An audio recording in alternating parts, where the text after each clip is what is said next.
this is fishy, and it certainly isn't the Baratier kitchen. Something is fishy, and it's not Sanji cooking. There was a survey hosted by what I think is the biggest One Piece Netflix fan thingy, right? So you can find all of this here, all the links. And they did a huge survey about all sorts of things to do with One Piece. Participation for both longtime fans and new audiences is appreciated. I'm pretty sure these new thingies, not these new thingies, these first thingies, is people who haven't seen the show. Yeah, there we go. New audience.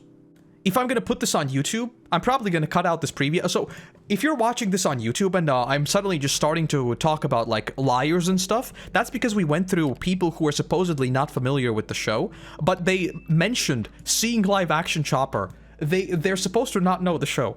You know, these new people have very advanced observation hockey, and they can literally peer into the future without ever even knowing what One Piece is. So these results, they were, let's say, a little bit skewed, and there were just a couple thousand of them, so you know we're gonna ignore them. Let's look at people who know One Piece. The true One Piece fans. Before watching the show, what did you expect to rate it? This is interesting. Most people thought it would be a 6. I thought it'd be like a 4. I'm gonna be honest. When I heard about One Piece live action, I thought it wouldn't work at all. I thought it would fall apart with Buggy. I thought it would fall apart as soon as Luffy said something goofy. I thought it would fall apart as soon as Luffy grabbed meat. I thought it would fall apart as soon as we saw Arlong. I thought it could fall apart at 50 different points in time. And it didn't. I keep saying it, I'm still amazed. I wonder whether this is affected by like hindsight.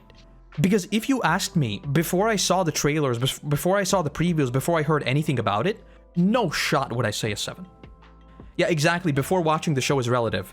Before watching the trailers, yes. Because I think when we saw the trailers, a lot of us were like, this looks good, but we've seen Cowboy Bebop, you know? In that sense, I would have given it a 7.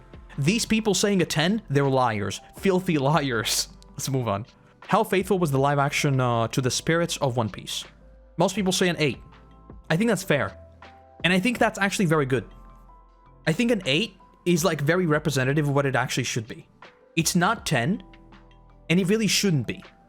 It shouldn't be totally faithful. An 8 is good. Did the structure of 2 episodes per story arc work well?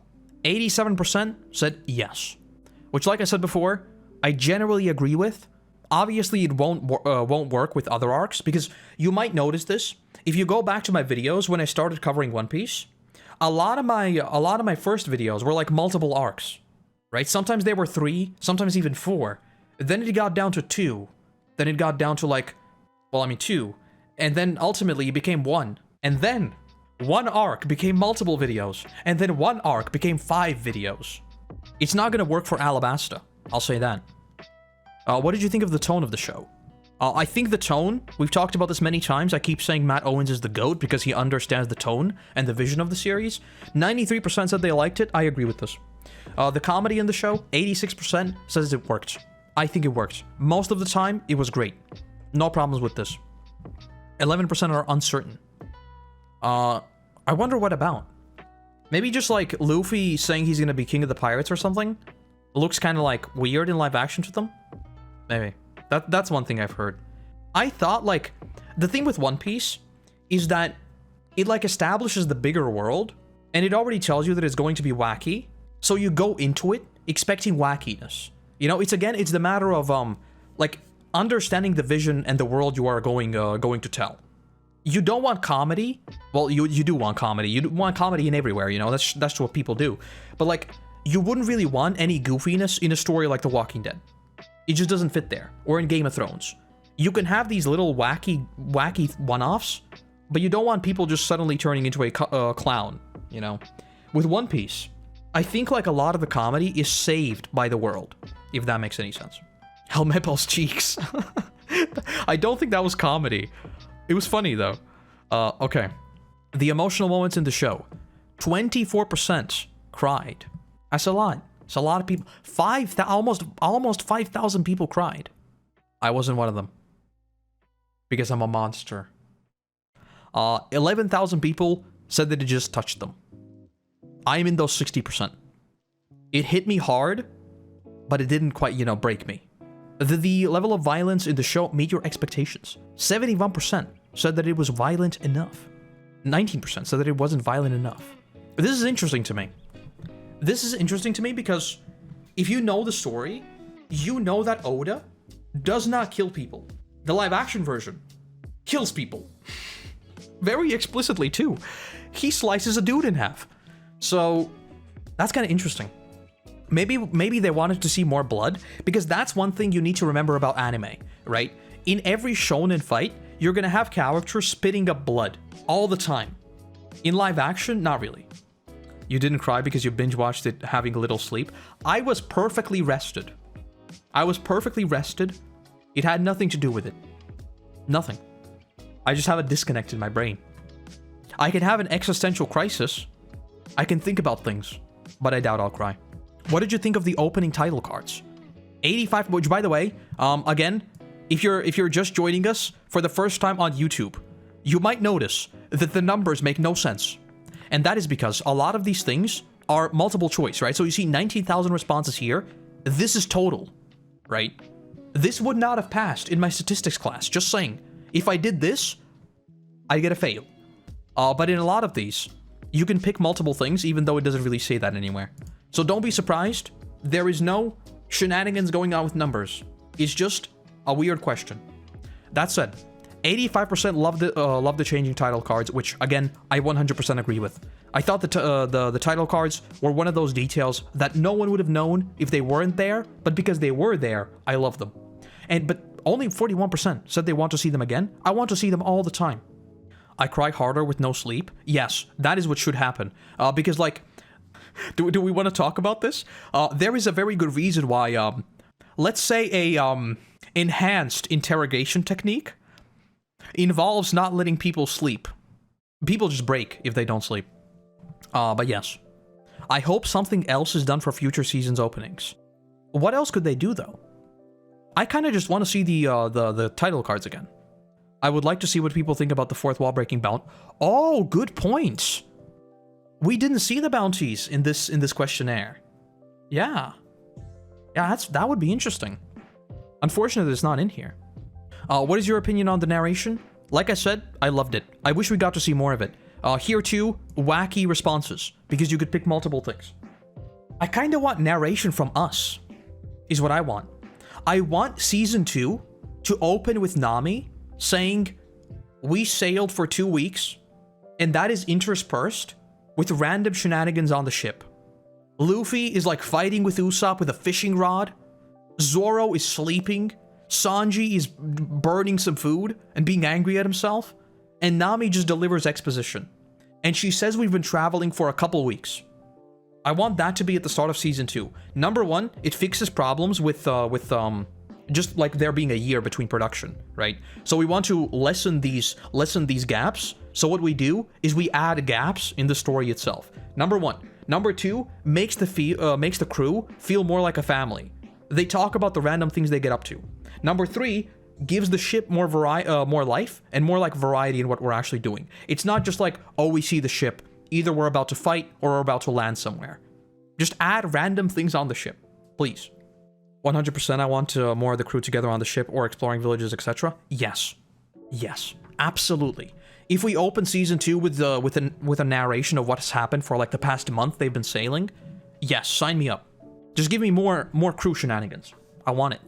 What did you think about the music of the show? 6% said that it didn't feel like One Piece. Also, this is a really, really weird question. This is really weird. Because like, you can pick you loved it, but then you also can pick. You don't have to pick, but you can pick whether or not it felt like One Piece. That's weird. I love the music. Again, it's on my Spotify playlist, on the infamous Koroto Wacky Goofy Shuffle. OST was so good for me. They released the Baratier mix track. It's like very jazzy. It's only like 15 minutes long, the whole thing. Big recommend. Big recommend. Also, I believe her name is Sonia. She posts videos on Twitter all the time talking about it. So much thought has went into it. It's so good. It's so good. I love it. Do you wish more music from the anime was used in the live action? 84% said yes. And while I agree with this, there's a very good reason why it wasn't used. Number one, licensing. I've now learned that licensing, especially for Japanese music in the anime, and especially with songs that have lyrics in them, is a nightmare. It's really bad, basically. So that is one reason. Number two, this is not the anime. It's fine to add motifs. We got Bing Sasake, we got We Are. Everything else, maybe they're gonna, you know, splice them in here and there a little bit. I don't want just anime soundtrack blasting in live action, though. I don't. If you really want it, someone on YouTube is going to make an edit of it. It's that simple, you know? Oh my god, Whitebeard's theme in... Oh my god, can you even imagine that?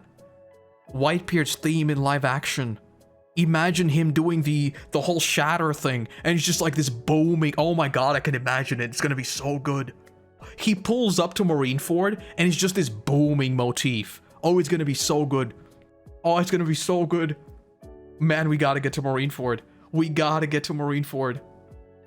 I need that. I need that in my life. Okay. As I said, the costumes, great. I like the fact that they were from the cover, color spreads. That's like a really cool detail. I like the fact that there were many of them, and we're not just walking around in the same clothes. My only complaint, they weren't dirty enough. Very weird complaint, I know, but Luffy was too clean. When he pulled up to Arlong Park, he was too clean. Do they have a washing machine? Maybe. Aside from that, perfect. What did you think of the CGI? So with One Piece fans, 42% thought it looked great, 52% thought it looked good enough. I think I am actually between. Like, if I really think about it, I'm probably in between it looked great and it looked good. Or maybe I am just full on great. I didn't really have any big complaints. And also, they cleaned up the CGI. If you know of the infamous bendy sword incident, if you know, you know. Everything was in flames. Everything was bad because Zoro's sword bent. Very bad. They fixed it. If you now go watch the episode, it's apparently fixed. But yeah, I have no real complaints about CGI. It was good. What did you think of the practical effects? No shot, 36% don't think... Oh, probably Arlong. Arlong's probably the problem here. I think most of these 36%, these 7,000 people, are talking about Arlong. Because other than that, what could you complain about with the practical effects? CGI and practical effects were both surprisingly good. Practical effects, for me, it blew me away. Like, Baratier as a set was breathtaking. And also the freaking snails. Let's not talk about the snails. I'm surprised by this. They're only the 36% think it's good enough. Okay, sets. 78% think they were stunning. I agree with this. I don't think there was a single set I didn't like. I wish we got... Oh, okay. I wish we got to see more of the world. I suppose, but we already were out of time. Select your favorite location. Okay. So, again, we talked about this with new viewers, which are surprisingly the same exact results. Surprisingly. Almost as if people who were actually not new viewers responded to the survey, when they shouldn't have. By the way, they probably shouldn't have had a... They should have had a screening question, is what I would have done. I would have asked a question that only someone familiar with the story would have known, as a gatekeeper question, and then you could put these people into two buckets without them even knowing. We did that with piracy in our thesis. We baited people into responding into things that, like, unintentionally reveal that they're pirating things. Because, like, we had a survey about piracy, right? And we had this whole cross-check method. I'm not gonna get into it, but basically, the shows you reported didn't match the stuff you had watched and stuff like that. You had basically outed yourself as a pirate, right? Like pirating shows. And then at the very end of the survey, they could lie however they want. And we had a question, have you pirated your media? And a lot of them said no. But we looked back at their data, and they had clearly pirated, right? Obviously in a thesis that is still like a thing you need to acknowledge, but it is a way to catch out people who are lying. Baratier the best. It's excellent. I said this before. I might just splice in things I already talked about. Baratier, I want to go there. Apparently, it's going to be turned into a restaurant. I don't know if that's true. We talked about it before. If it is true, it's on my bucket list. I want to go to the Baratier. I really do. Yeah, I mean, this doesn't surprise me. Is there anyone who when we saw the Baratier, Is there a single person who wasn't like, I kind of want to have dinner there? That looks like a really, really cozy place, and I like it. Baratier was peak. I love Baratier. Logtown, we didn't really get to see enough of it, I think, to make an opinion. What is this? Sixis Island Shrine. Is this a Zoro thing? I want to go there, the Baratier. I do. I really, really do as well. Shellstown Marine Branch, that was good. Windmill Village, that was fine. This is Buggy's tent. Buggy's tent was also really, really cool. Syrup Village / the shipyard. I really, really like the shipyard. I think the village was kind of bland, but that doesn't really matter because we weren't there.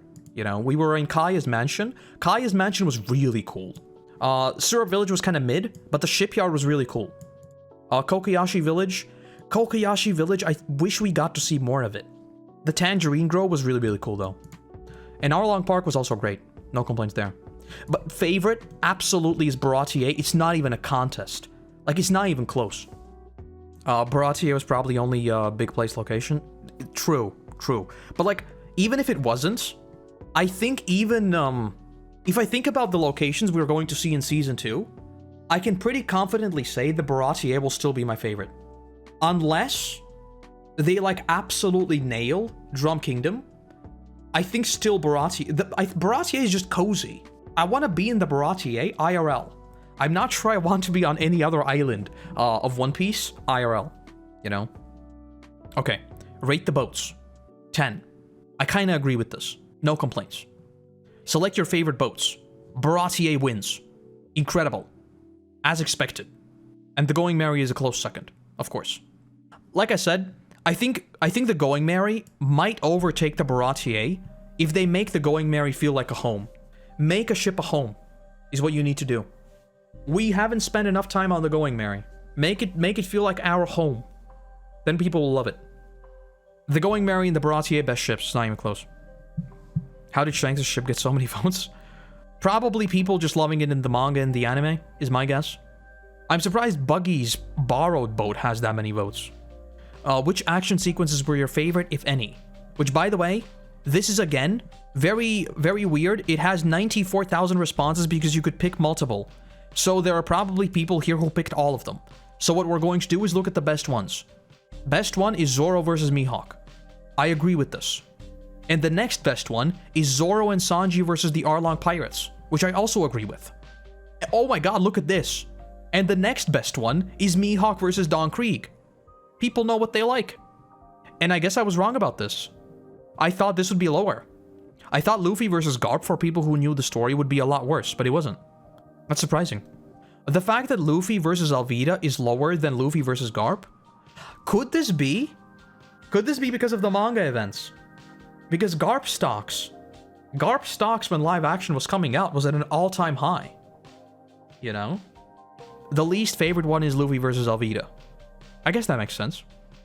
This doesn't surprise me, though. Alright, let's keep going. Select your favorite Straw Hats as portrayed in live action. Again, Sanji, the most popular one.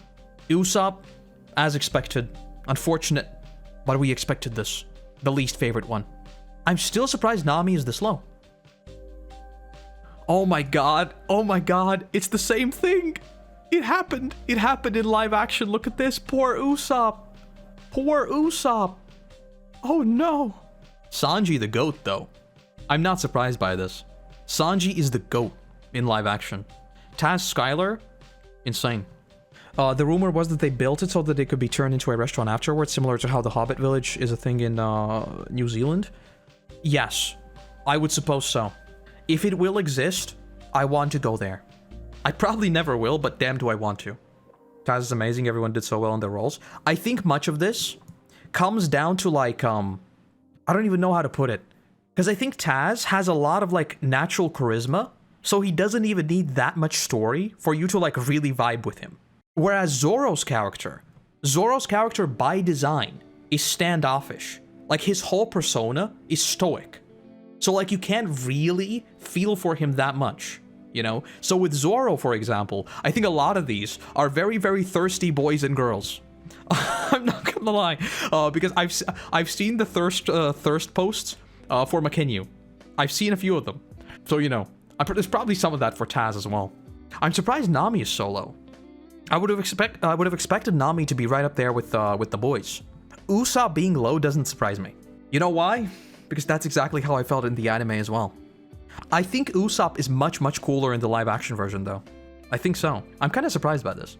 My friend that is watching One Piece for the first time, post-Alabasta, now not got into Usopp and thinks he's really funny. Can't wait for the moments he watches in Water 7. Man, if you like Usopp going into Water 7, Water 7 just must be your favorite arc instantly. Because Water 7, for me, not only did it change Usopp on a fundamental level, it was also Robin's arc. Like, for me, Water 7 just reshaped One Piece as I knew it. It was so good. If you're going into it, knowing that Usopp is already a cool... Well, not knowing. Thinking that Usopp is already a cool dude, damn, Water 7 must be an absolute ride. This is kind of what I expected, though, with the exception of Nami. I thought the gap would be closer. I guess actually the gap is not that big. It's only 600 people. I thought like Luffy, Zoro, and Nami would all be level. Sanji would be slightly more popular, and Usopp would be the least favorite one. That's the thing. Usopp is in for a redemption arc. It's going to be the same thing as with the anime. It's going to be the same exact thing. We're going to get to Water 7, and Usopp will become everyone's favorite character. It's going to be great.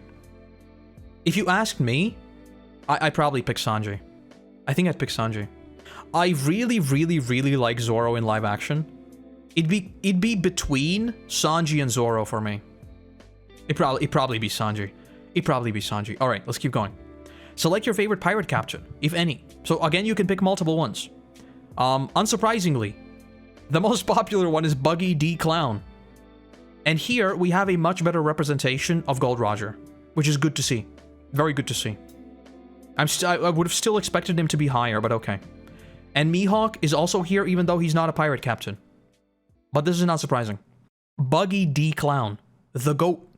I'm still stun-locked by the fact that Buggy is, like, literally people's favorite character in live action. I could have never anticipated that.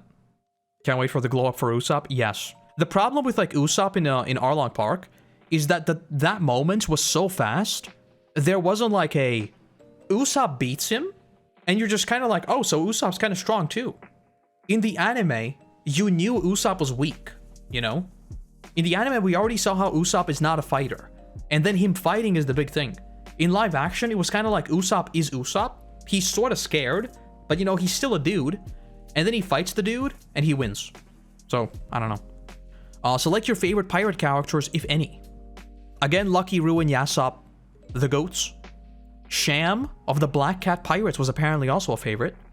Koby, people like Koby too. Jin. Jin.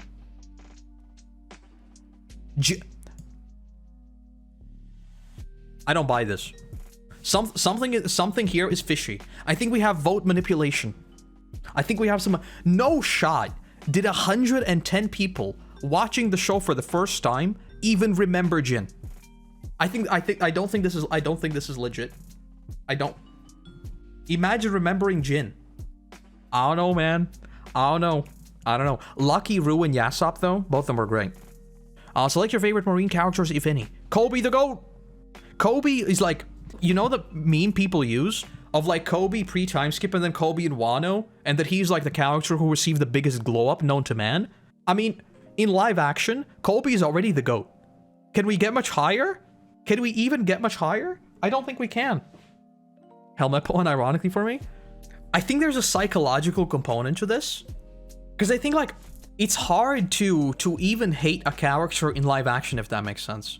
Unless the character is like explicitly annoying, I think a lot of people have a hard time hating an actual human being. Maybe that's me being naive and thinking that people generally like are nice toward other people, but like when I think of Helmeppo in the anime, I literally hated everything about him, like everything. There wasn't a single good thing about Helmeppo. Helmeppo in live action though, he was kind of annoying, but man was he cool. He was a fun character. So I don't know. I do think there is a psychological component to like thinking of live people and the characters they represent. Are there any characters you liked more in live action than in the source material? Was this? I didn't like any of them more than in the original. Okay, you ready? Oh, Sanji the GOAT. Sanji the GOAT. I said this. Pre-time skip. Like, don't get me wrong. Sanji post-time skip. His Whole Cake Island to Wano arc He's very good. Minus the creep part. He's annoying. Sanji can be the most annoying character known to man very quickly. But he, like, his story from Whole Cake Island to Wano is obviously peak. Pre-time skip, though. I'm sorry, but Taz clears anime Sanji like 50 times over. It's not even close. It's not even close. Sanji in live action, better. One of those rare times where somehow an adaptation has done a character better. It's kind of like the same thing. George R.R. Martin, right? He talked about he wishes he could go back and change the books because of Viserys' performance in live action. I also, by the way, think this is the case for Rick in The Walking Dead. I think early Rick in live action is better than the comic book. Later on in the comic book, Rick obviously is better. Because, I mean, he's there, first of all, but, you know. And Usopp being in second place is also not surprising. I think honestly, if you did some sort of, like, ranking thing, Usopp and Sanji would both be, like, equal, but because Sanji was just so good, he won out, is what I think. Because I think Usopp is much better in live action. I think the anime Usopp has a better arc, but I think Usopp as a character, in terms of me liking him, I like him infinitely more in live action. It's not even close. The others, kind of hard to pick. Because Zoro is always one of my favorite characters. Nami, in Arlong Park, she becomes the GOAT. And Luffy's Luffy. You know? These two are big improvements. I wanted more of Viserys too. Viserys was the GOAT. That scene, what was it, episode 6? Where he walks into the throne room. Oh, I can't wait for season 2. It's gonna be so good. I can't wait for season 2. Okay. Are there any characters you liked more in live action than in the source material? Well, this is talking about all the characters. Oh, Helmeppo.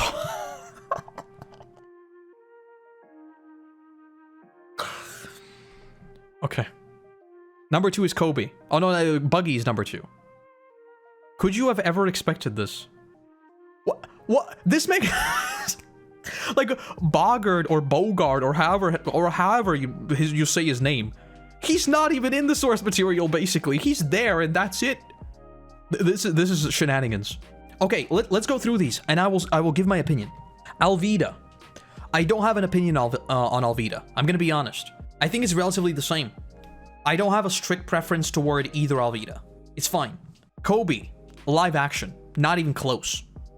Red Hair Shanks. I think I prefer the anime and the manga, because I think the moment where Shanks was supposed to really shine was cut short, and I didn't like it. The scene where Luffy is drowning, they're actually in the boat in live action, so it doesn't really make sense. But anyway, the scene where in the boat, and then Luffy realizes that Shanks is missing an arm, and we just suddenly cut to Luffy drowning in the present day. That's what killed Shanks in live action for me. There should have been more tears, more sadness, more emotional damage. We should have gotten more of that. We didn't. So Shanks, I do think I prefer in anime right now.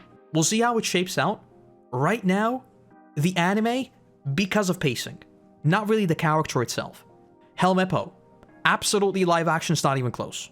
Axe-Hand Morgan, either one. I don't have a strong preference. Vice Admiral Garp, I think he's really fun in live action. In this current place in the story, I think I prefer him in live action, mostly because he has barely appeared in the anime. Post-time skip and in the modern day story, I think I do prefer like anime Garp. We'll see though. Bogard. No one knows. Literally no one knows. Buggy D Clown. I like him infinitely more in live action compared to, I mean, I hated Buggy. I hated Buggy up until like a couple months ago. I thought Buggy was annoying. And then we got the Buggy big moments where we realize everything about Buggy we knew was a lie. And then I loved Buggy. I became a Buggy stan. This is the year of Bogard, you'll see. I hope so. I hope so. But at this point in the story, Buggy in live action clears Buggy in anime. Easy. It's not even close. Bogard is not in the source. He is, but he just stands there. He is in the source material. He is, but he just stands there. I'm not sure he is... I think he has said something, but it's been like, to Garp, basically like, and that's it. I don't think he's ever actually like said anything properly, you know? Okay, Sawtooth Arlong. I think this is a pacing problem. I liked Arlong in the anime more because we got more time with him. In the anime, in the live, oh my god, my brain is just like anime, live action, anime, live action. In live action, I thought Arlong was really cool, but we just didn't get to see enough of him. Yeah, so I think anime, mostly. Kuro, absolutely live action. Not even close. 100% live action. Butchie and Sham, also live action, just because it was more fun. I'm starting to realize how many of these characters are actually liked more in live action. Damn. Oda could have cut him from live action if he was completely unnecessary. Yes, but he didn't, because he's there. He's a powerful figure standing next to Garp at all times. He does his job, and he does it well. He's always there. You can always depend on Bogart. Or Bogart. Always. He's very dependable. We like him. He's a friend. Yeah, I like them in more in live action. I do.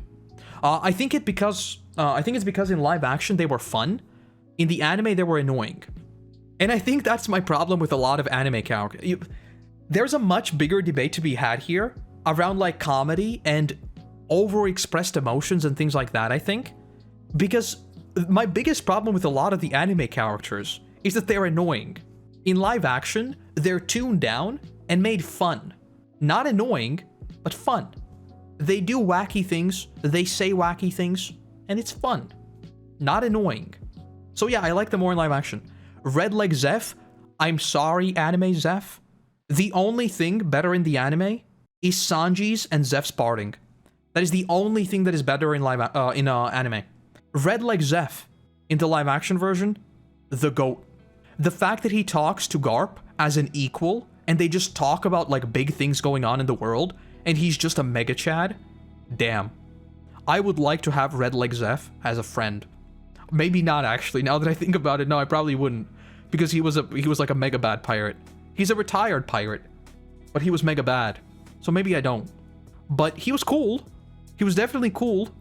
Red Leg Zeph clears. Dracula Mihawk. Yeah, I'ma have to say it again. Live action. I think so. I think he had that Lucifer energy. And I love myself some Lucifer energy. If you have a godlike character who is just like messing around with you in the most monotone, most sarcastic, most playful tone, perfect. Yeah, I actually like most of these more in live action. Damn. That's surprising. 12% didn't like any of them better than the original. I'm kind of surprised. Okay. Listed below are common criticisms of Luffy's portrayal in live action. Tick only the ones you agree with. He was too interested in Nami's backstory. He was too interested in fighting in the fighting ability of prospective crewmates. Some of his lines were out of character, e.g. agreeing with Arlong he can't beat him.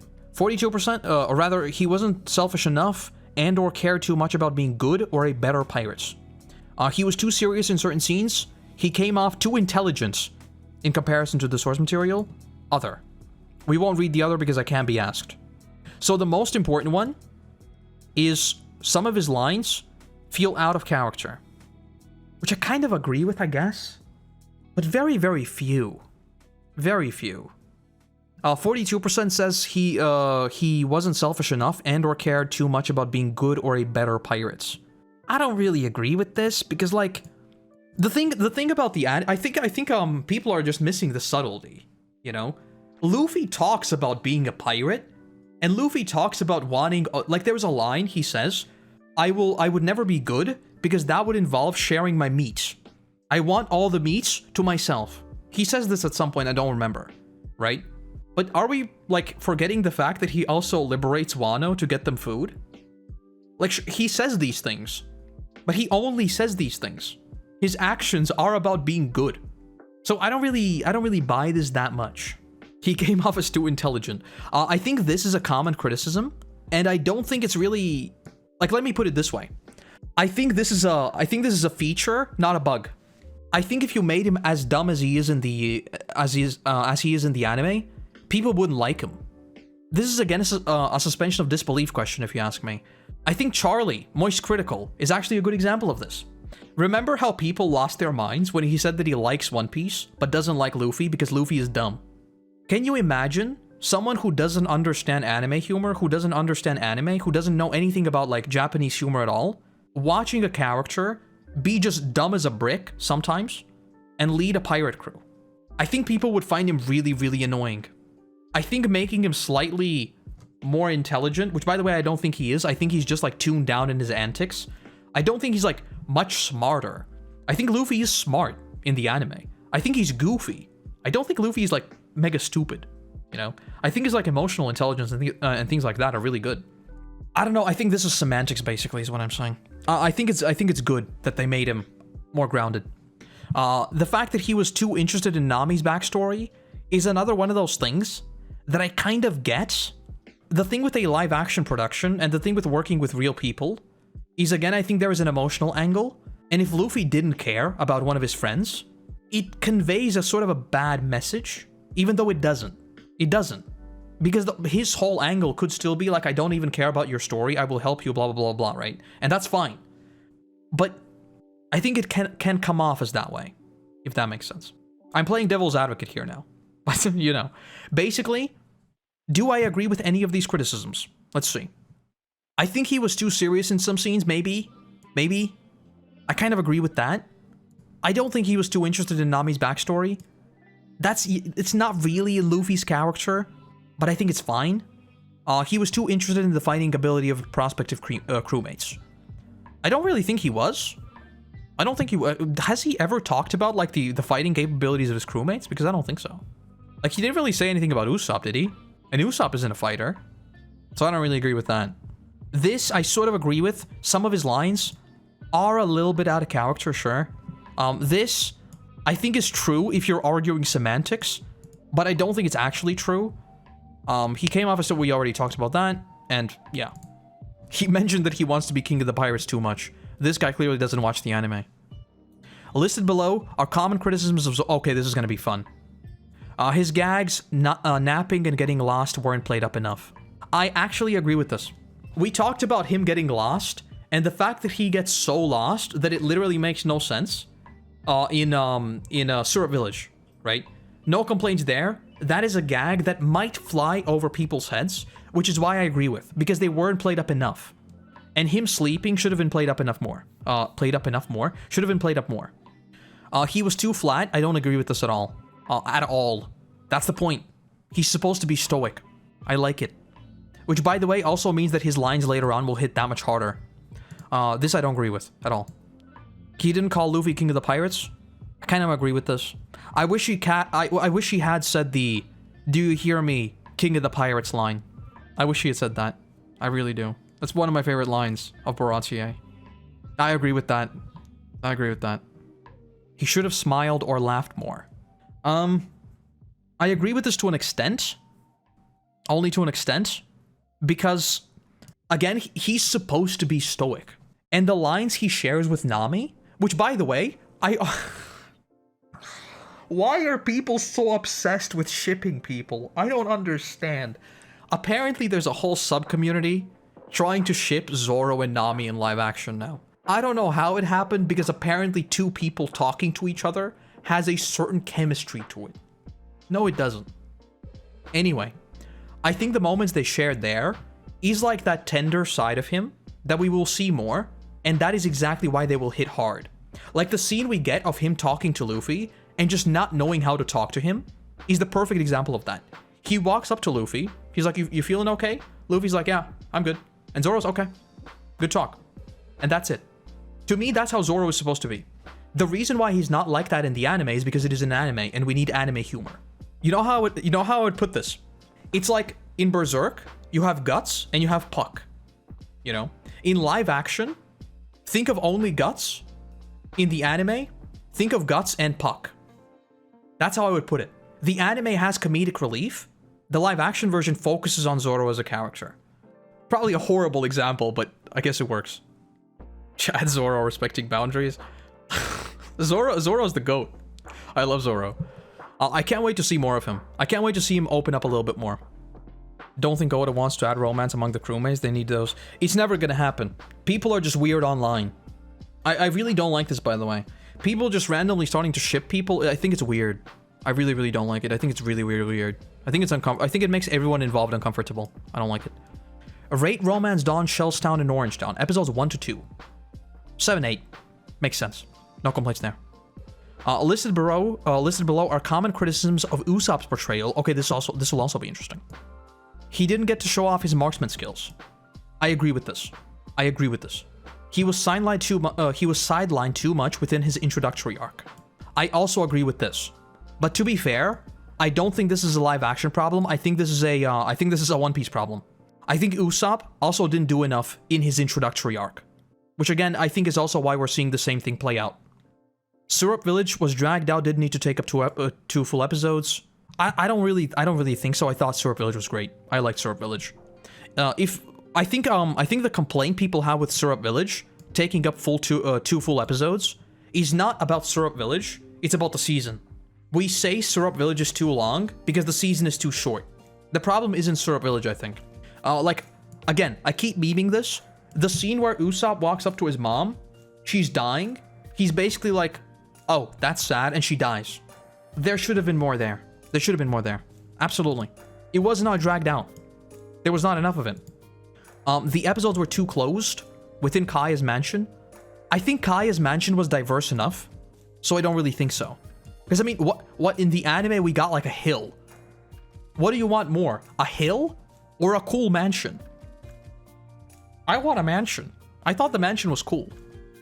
His relationship with Usopp wasn't given enough weight. I think that makes perfect sense because Usopp doesn't really do anything early on either. I don't remember Usopp even being mentioned this early on. Because I think his story only happens in Logtown, right?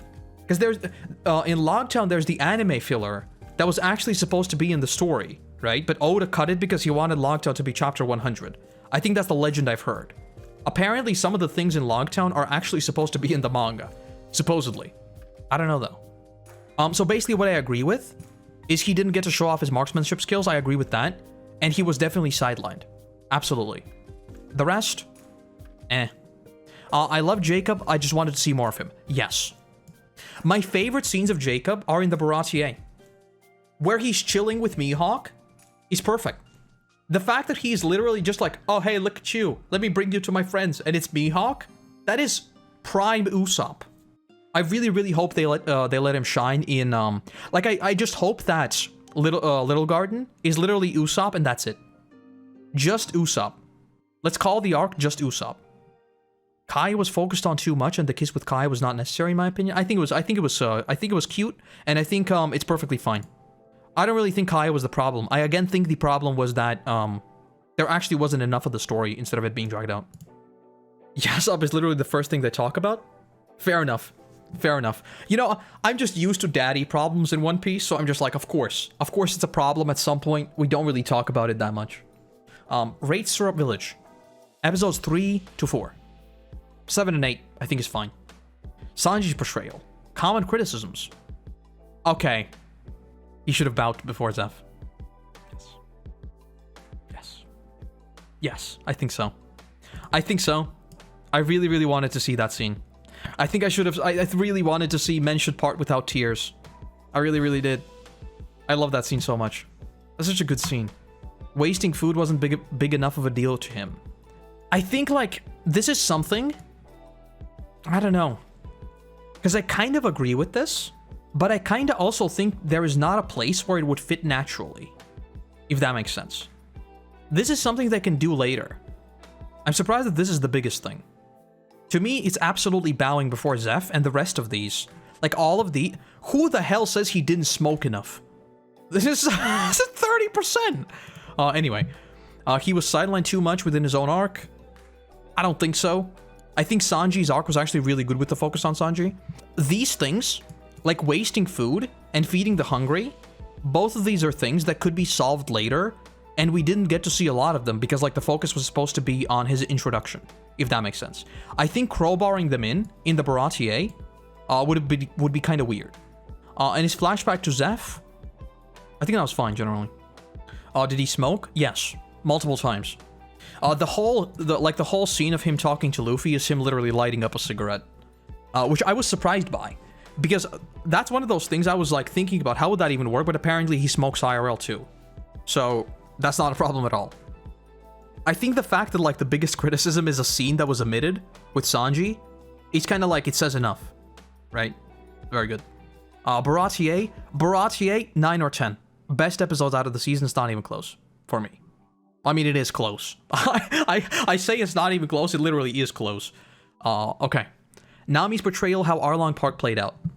Her flashback wasn't faithful enough. I don't think so. Her wig was off-puttingly bright or too saturated. I kinda, in a weird way, I wish they'd just gone with her natural hair. I think the wig was good, and it was much better than we first thought it would be. I don't really like have a big problem with it, but I can see how some people might have a problem with it. You know? I guess is like the best way to put it. Nojiko should have known about her plan. I talked about this in my video as well. I do think that the whole plan is a bit more shallow, and like the same thing goes for the villagers, right? I think both of these are effective. Basically what they did is they removed depth and like made the emotional damage be that Nami kept the secret all to herself this entire time, which to me is still effective because it is a very painful secret. There was no one behind her and she kept it all this time, and she kept it so well that people actually kind of believed it. So in a weird way, it does still have that like really, really bad emotional damage. Like in an alternate universe where we don't know that the manga and the anime exists, if you tell this sort of story and suddenly Nami reveals to her loved ones that everything I did was a lie and it was to protect you, I think everyone would eat it up. I think the problem is that we know that there is an alternate universe where everyone knows but they go along with it. So this is not like a criticism so much as it is a acknowledgement that this could be done differently, if that makes sense. She didn't get to fight enough. Kind of. We'll get to see more of that in Alabasta. Nami wasn't goofy enough. Let's hope she acquires advanced Conqueror's Hockey and beats up Luffy. Genzo was underutilized. Okay, this I agree with. Genzo was one of the saddest characters in the anime. Genzo did a lot of emotional damage. A lot. I wish we got to see more of Genzo. And I think Zeph is actually a really good example of this, because Zeph was so good in live action. Genzo, I'm kind of 50-50 on. I wish we got to see more Genzo. But like, again, all of it boils down to just Arlong Park being rushed, in my opinion. I think Arlong Park just needed more breathing room, basically. So yeah, no really huge complaints there. Arlong Park, 7 to 8, something like that. Okay. Did you feel any of the characters which were cut should have made an appearance? Hachan. Well, people say this just because of the just because we know about Hachan, right? Gaimon and the rare animals. You wanna hear a very, very hot take? He appears in a painting. He does appear. This is actually a lie. He's not cut. He does make an appearance. I was gonna say we should have had a mini adventure with Gaimon, but then I realized that no, he actually does make an appearance, technically speaking. It was gonna be a stupid joke. Never mind. So yeah, like Hachan, like the only reason for Hachan not existing, that sounds really bad, but like the only reason why I think people want to see him is because they know he has story later on, right? And now that he has been cut, he is so important that like what are we going to do if we get to Sabaody, you know? So I think that is a problem, and this is a problem we'll have to deal with somehow. How? We'll see. I mean, the simplest explanation, which they could, by the way, do. Let me write some fanfiction, right? Let's say Hachan was always with Arlong, and he was actually always the only one who actually cared for Nami. Like, he's the only one who ever tried helping her, right? And so we sort of write the story where Hachan is still, I mean, he was still with the bad guys, but he is also one of the good ones, and Nami remembers him. And maybe that's why Arlong exiled him, because he learned that he's helping Nami. Something like that, and he comes back into the story and Nami knows him. It would be cheap, like it would be literally writing in a character that wasn't there before, but I can still see how you could put him in. They could say he already left Arlong, but that would lessen the impact of Hachan feeling... Exactly. That's what I mean, right? Like, it wouldn't have that, like, really emotional hit of us finding Hachi again. And then there's this whole story where we figure out that, wait, actually he is sort of one of the good ones, you know? I wouldn't know why they made a wanted poster for Django, but then Django didn't make an appearance. Is he meant to make it? Matt Owens, as far as I understand, they made a lot of posters as Easter eggs, and a lot of them didn't even get used. they weren't made with the goal of, like, saying this character will appear. So I don't think Django had any like, plans of actually appearing. I don't think there was ever a plan where he appears, from what I understand. In one of the interviews we read a while back, apparently there are even more posters that we just haven't seen yet, of even more characters. So yeah, basically, my thesis statement here is that I am not surprised people saying Hachan, but I think Hachan is a story answer. It's not like a what I wanted to see. What I wanted to see, I think, is Django. The rest of these, Johnny and Yosuke, are kinda... I don't really care, I'm gonna be honest. They're fun. They're really, like, my favorite scene with them is in Arlong Park, right? Where they're waiting for the... Like, oh my god, that scene is so good. Where they're like, stay right there. We are waiting for the heavy hitters to arrive. They, like, say something along those lines for, like, the pirates to arrive or something like that. And then they walk up. That is really badass. Aside from that, I don't really care. I don't really care that much. Whereas Gaimon? Gaimon should have been in. Gaimon should have absolutely been in. Let's keep going. Were there any moments which were cut from the show that should have remained? Bellamere putting up a fight against Arlong. Well, she did put up a fight against Arlong. I wish we got to see more of her putting up a fight. So I guess that this is lacking the word more. This I agree with, actually.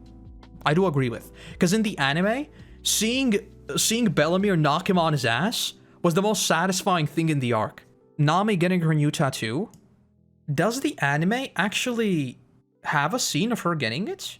Because I think it's mentioned that, like, she redid the tattoo. So this I kind of get, but I also like this is one of those things where she shows the doctor that she drew up. Oh, yes, yes, she does. She does. That said, is it an important scene? I don't think it is. Hear me out. Why? Because we see it when we cut to after the fight and she's sitting by the grave. Her entire tattoo is very prominent. So it's a matter of, like, spelling things out and making things subtle. And in a weird way, I almost like the fact that you notice it and you sort of think about it yourself. It's not spelled out for you because the tattoo is obviously still there. It's just not Nami actually saying, change my tattoo, please. We see it and we're like, oh. So she like just changed it to the thing. Oh, it's so sad. Maybe it should have been spelled out for people who have no idea what it is. But for me, I'm fine with it. I don't have a huge problem with it, is what I'll say. The rest of these I don't really care about. This dog right here, the one in Orange Town, is mega sad. I didn't want to see it in live action because it was sad. So let's not have that. And Arlong stunned by Zoro's durability. He doesn't really fight him, so it doesn't matter. Did any of these new live action only moments improve the story? Let's look at the most popular ones. Zoro's new introduction on Six's Island. So him cutting a dude in half, people really like that. Great. Universal W. The second most popular one is Usopp and Kaya kissing, which I also don't have a problem with. I think it was a nice little wholesome ending, which makes perfect sense. He was sort of there in the manga and anime as well. Sort of not, you know, it was subtle. You could sort of interpret it as you will. It doesn't really change anything in the grand scheme of things. It's fine. Next one, pirate crews interacting and scheming. Yes, this was great. I said this many times before. The fact that the East Blue feels like an RPG zone, I love it. Mary actually died. It's kind of dark, isn't it? It's just like, what moment improved the story? Mary actually dying. Hold on. Luffy, Zoro, and Nami meeting earlier. That's fine. And Buggy show replacing Choo Choo's story. Yeah, I don't really have any problems with this. Wait, what? Oh, so these are the first 4 episodes? Okay. Nami and Zoro bonding over shots. Yes, I 100% agree with this. It's exactly what I said before. It's those tender moments, which, by the way, this is proving my point. The fact that we get to see more of the Zoro's tender side is exactly what we want. That is what makes a stoic character interesting. When they show that, like, softer side of them, because everyone is still human. And that's exactly why that human part hits. Very good. Mihawk's new introduction. Mihawk's new introduction is actually better. It's actually better than the anime. And that's with me saying that Mihawk's introduction in the anime is one of my favorite moments in all of pre-time skip. Him literally just slicing a ship in half and just appearing. So badass. It was better in live action, though. Zeph and Garp's conversation. Oh, yeah, that was so good. This was so good. Yes. I agree with this. I agree with this wholeheartedly. I also mentioned this before, which, by the way, this is the second one, actually. This is what I mentioned before. Zeph and Garp talking like equals. We like old dudes talking about important things. That is what One Piece is all about. Very old dudes talking about very important things. Buggy in a bag. Okay. And 7% actually think that it was improved in the live action version. Interesting. Oh, this was so sad. Nami reading to Zoro / talking to Luffy about broken dreams. This was really, really good. This is great. We want more of this. More crew moments. Give me more of the crew. Luffy's talk with Zoro when he woke up. Give me more of the crew. It's peak. Luffy and Koby's reunion. Also, one of my favorite scenes of season 1. Be a good pirate. Be a good marine. That's so good. We want that. Overall, did you think the addition of Garp, Koby, and Helmeppo's storyline was for the better? Yes. At a very, very, very big picture, yes. Rate the Garp, Koby, Helmeppo story. 7 to 8, just like the rest of the show. Except the Baratie, which was perfect. Okay. I hope they run a parallel to Luffy and the crew with so we can keep them going on the journey as well. I hope they do something like that. My, like, mega headcanon is that Koby might somehow end up with Smoker. Is my, like, huge headcanon. And then, like, Koby will become the constant antithesis to Luffy. Which I think would be really, really cool. What did you think about the show's pacing? It was too fast. I'm surprised so many people think that it was okay. I think it was too fast. My favorite aspects: casting, set designs, and music are the 3 pillars that made the show great. Those are the 3 things that made the show beautiful. Everything else surrounding that is like sprinkles on top. Least favorite aspects. The pacing.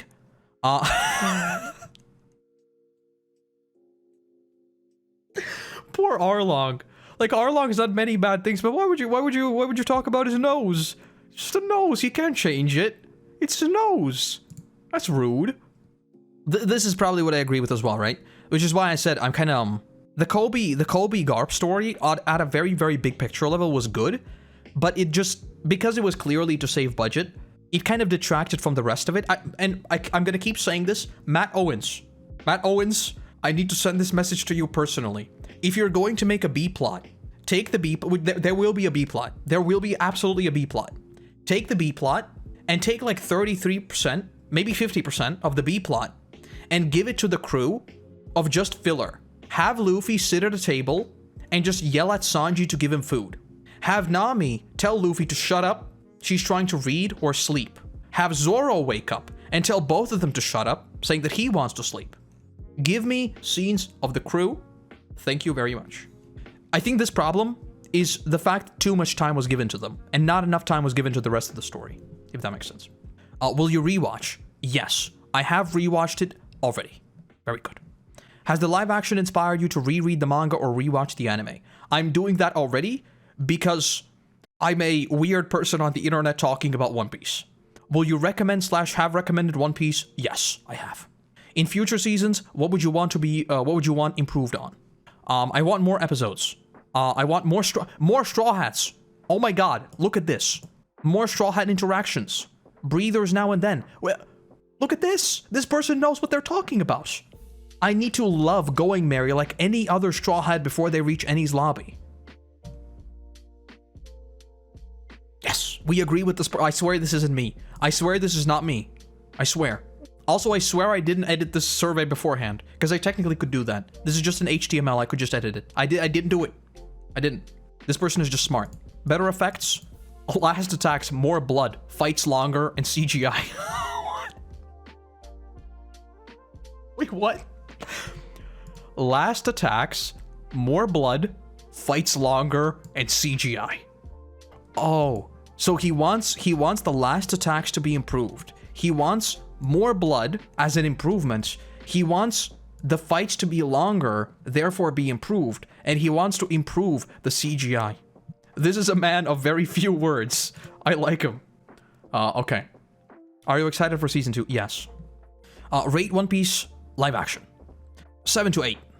Single numbers mean nothing but 7 to 8. It's not a 10. Not a 10. 7 to 8, maybe 9 if I'm feeling like if I'm in a mega One Piece mood, maybe a 9. If I'm in like a 100% One Piece mood, not a 10. And that's good. It's good that it's not a 10 because it can grow.